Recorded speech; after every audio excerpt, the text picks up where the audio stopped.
In this lecture, we'll be looking at the fall of Nero and the end of the Julio-Claudian dynasty.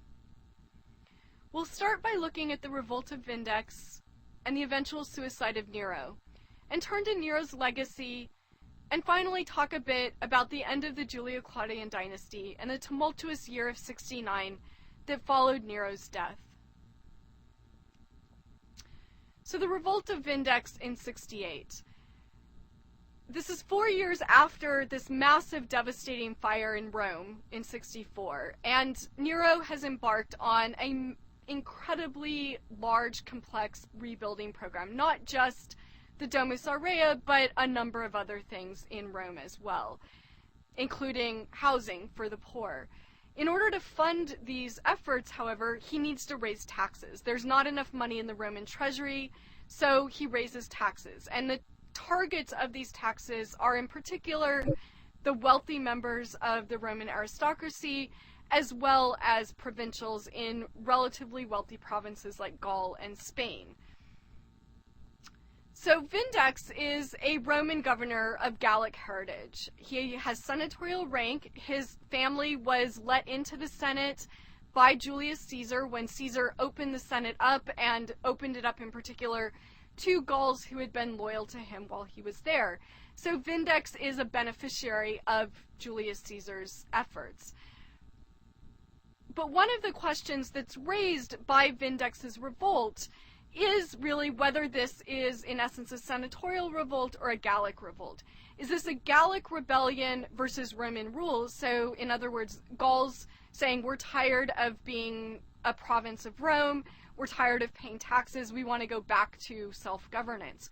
Or is it really a Roman rebellion, and so we should see Vindex as a Roman senator and ignore the fact that he's from Gaul? Is it really a Roman rebellion against Nero and trying to get Nero out of power? So this is a question that you should be thinking about as we discuss Vindex's revolt. And on the right-hand side here, this is not Vindex, but in fact a statue, a bust of Nero. And of course his nose is gone because the nose sticks out, and so that's the part that's most easy to break off. Nobody tried to actually break his nose. So Vindex, in an effort to stir up his troops and turn them against Nero, of course these are Roman troops, so he needs to explain to them why they should fight against Nero, against their emperor. So he gives a lengthy speech in which he denounces Nero and makes several accusations, none of them particularly new, but consolidating general accusations that in particular the senatorial elite was now making against Nero. Incest and murder of Agrippina, so that he had slept with his mother, then killed her. Not all on the same day, of course, but there were views that, or arguments, suggestions, that Agrippina had in fact encouraged an incestuous relationship with the young Nero, particularly in 54 when Nero took office, and it was a way of Agrippina controlling Nero. When he murders Agrippina in 59, or is said to have murdered her, then at the time it was passed off to the people as simply Nero dealing with a threat to the state. But after the fire in Rome, it now becomes grist for attacking Nero, and he's accused of being a matricide and even of trying to get back at Agrippina for the incest. He's also just accused of general depravity, of being too in love with performing on stage, of engaging in homosexual activities, and just in general of not upholding the dignity of the emperor's office. So one of the things that we see sort of in the accusation about all of these personal flaws in Nero is that it's an attempt to show that Nero isn't fit to be emperor. It's not about explaining to these troops why they should fight for the separation of Gaul from Rome, but rather it's about why Nero should be removed as emperor. In response to initial reports of the revolt, Verginius Rufus is sent by Nero to deal with the matter. He does do so successfully. At first he negotiates a treaty with Vindex, but then, sort of unexpectedly, he attacks Vindex and the troops. Vindex is forced to commit suicide, yet another one of these political suicides. He doesn't want to be captured and paraded in a triumph. But in a somewhat startling turn of events, Rufus, in fact, refuses the acclamation of his troops. So his troops proclaim him as emperor. He says no thank you. So this doesn't quite work out the way that the troops at least had hoped. So we still have this chaotic situation with Nero in charge. In the meantime, Nero, back in Rome, recognizes that things are a mess, or so it seems, but he doesn't know what to do. And Suetonius, the biographer, gives several different examples of thoughts that Nero had, possible reactions. First of all, that he would kill all the senators, burn down Rome, go off to Alexandria and become a star lyre player. That's probably a figment of Suetonius' imagination, or just rumors that were circulating that had no basis in reality. Perhaps more likely, the thought of murdering the military commanders, so people that seem to have turned against him, and replacing them then with people that were more loyal to Nero, or possibly killing all of the Roman exiles and all of the Gauls who were in Rome. So, in other words, getting rid of people, the Romans in Gaul and the Gauls in Rome, that are most likely to participate in this revolt. But Nero doesn't know quite what to do. He is undecided, he goes back and forth, and it does seem likely that our historians are right, that he does not take a decisive action. He doesn't have a plan to deal with this revolt. And he seems startled by it. It seems to come out of nowhere, which is a bit shocking, given that he had just dealt, not too much earlier, with the Pisonian conspiracy. Eventually, Nero decides that he is indeed going to march on Gaul. So he takes the office of consul, which then gives him the imperium as commander. And he doesn't need the imperium, but traditionally it was the consul who led the army, so he takes the consulship. His plan, we're told, was to cry. He wasn't going to fight the enemy, he was just going to cry. And that the enemy would be so overwhelmed by emotion that they would surrender, and then Nero would sing a victory ode. Probably this is another figment of Suetonius' imagination, but it makes it for a good story. So in 68, in the midst of this huge mess, in the midst of Nero unsure what to do, he's in Rome trying to levy troops to make a march on Gaul, but largely without success at this point. The military is turned against him. The Senate seizes the moment, recognizes now is the time to act. They declare Nero an enemy of the state, and they declare Galba, who was the governor of Spain, as emperor.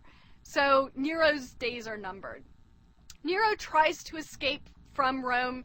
He makes it to the outskirts of the city. We're told in Suetonius' Life of Nero, this is a very unseemly escape. He dresses up in the clothes of a slave. He is crawling through dirt and mud and getting stuck by thorns. I mean, this is a very undignified way for an emperor to live out his final days.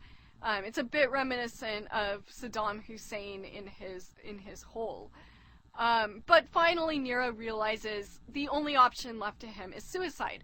But even then, he's slow to embrace this. He really doesn't want to kill himself.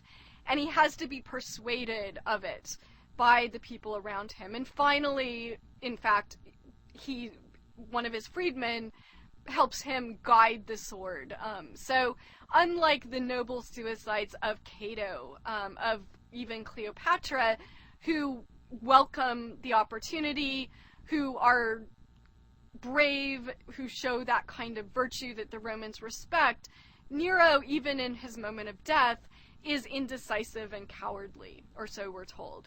And the image on the left-hand side of the slide shows this suicide playing out. Nero has killed himself. He's lying on the ground, and you can see he's dressed in a sort of very undignified manner, and the Roman troops are just about to break through and kill him.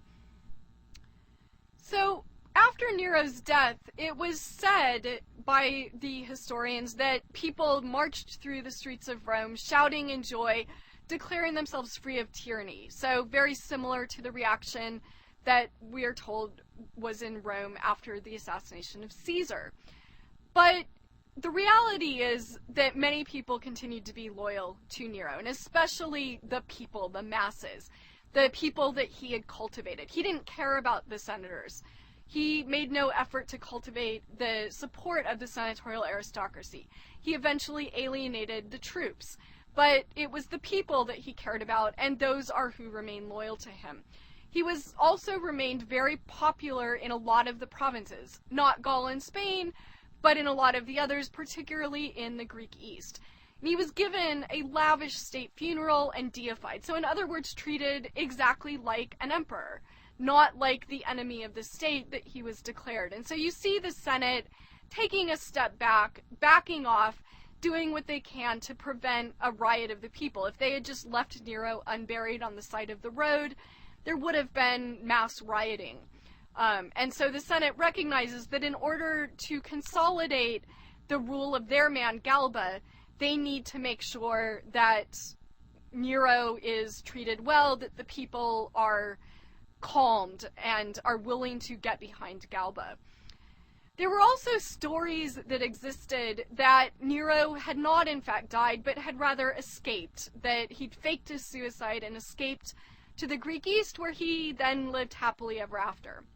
So edicts circulated in his name, and also false Neros appeared as long as 20 years after his death. And these were people that would actually pretend that they were Nero, not unlike the way that you see Elvises around these days. But they tried to pass themselves off as Nero as though he had lived another 20 years. So Galba, who's pictured on the coin on the right-hand side together with the goddess Victory, was everything Nero wasn't, and he very deliberately positioned himself as the anti-Nero. He was traditional, he was austere, he didn't spend a lot of money, he suspended public games, in fact, so he did a lot to alienate the people.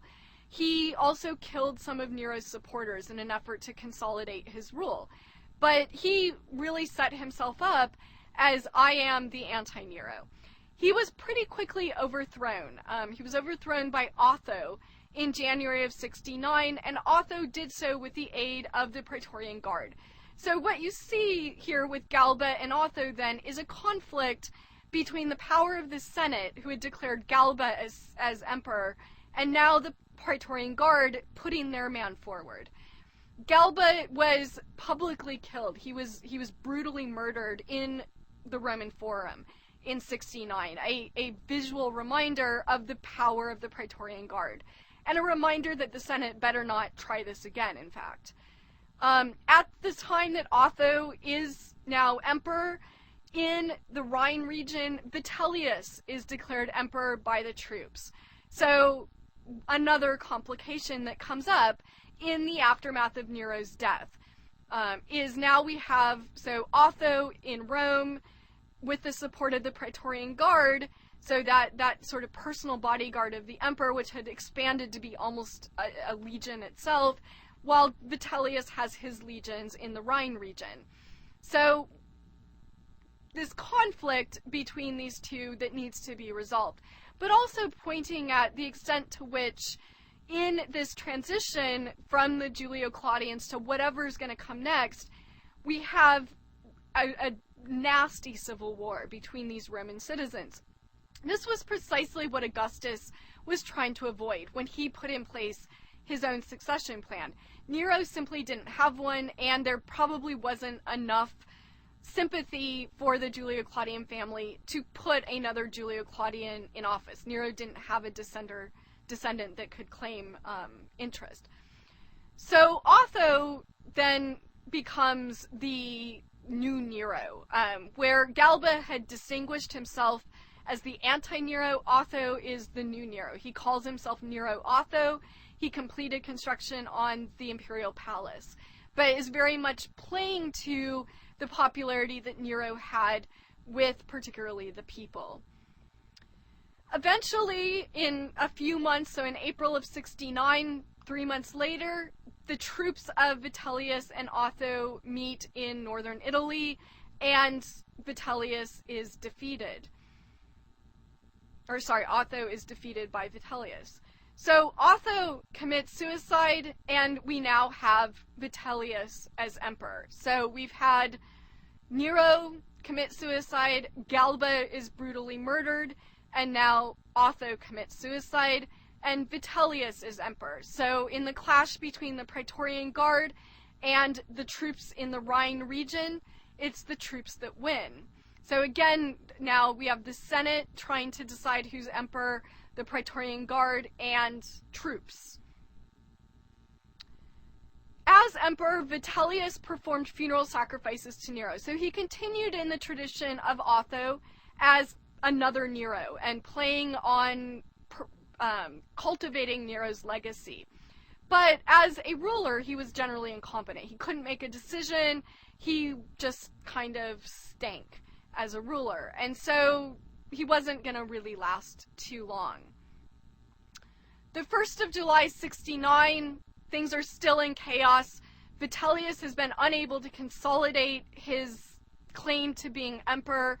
And in July, then, the troops in Judea proclaim their guy, Vespasian, as emperor. And Vespasian has the benefit of having not just the troops in Judea, but also the troops in Pannonia, which is on the border of the east and western parts of the empire. And he has the support of the prefect of Egypt. There was a great threat of revolt in Egypt, that the Egyptians would revolt and refuse to be Roman subjects. This was unacceptable. Rome needed the grain from Egypt. The prefect from Egypt knew this. He realized that things needed to be decided quickly, and he threw his weight behind Vespasian. So Vespasian's troops in Italy, in Pannonia, go to Italy. They march southward to Italy, and they meet the troops of Vitellius. They defeat Vitellius, and they continue their march to Rome. And in December of 69, there is in fact a devastating war in the city of Rome between the supporters of Vitellius and the supporters of Vespasian. So a vicious civil war that is now being fought not in Greece, not away from the eyes of the Romans, but directly in their city. And it's after the troops from Pannonia that supported Vespasian defeat the troops of Vitellius that now the Senate and the people declare Vespasian emperor in absentia. Vespasian himself stayed out of the fray. He was still in Judea dealing with the Jewish revolt. But he has now, through his troops, consolidated power.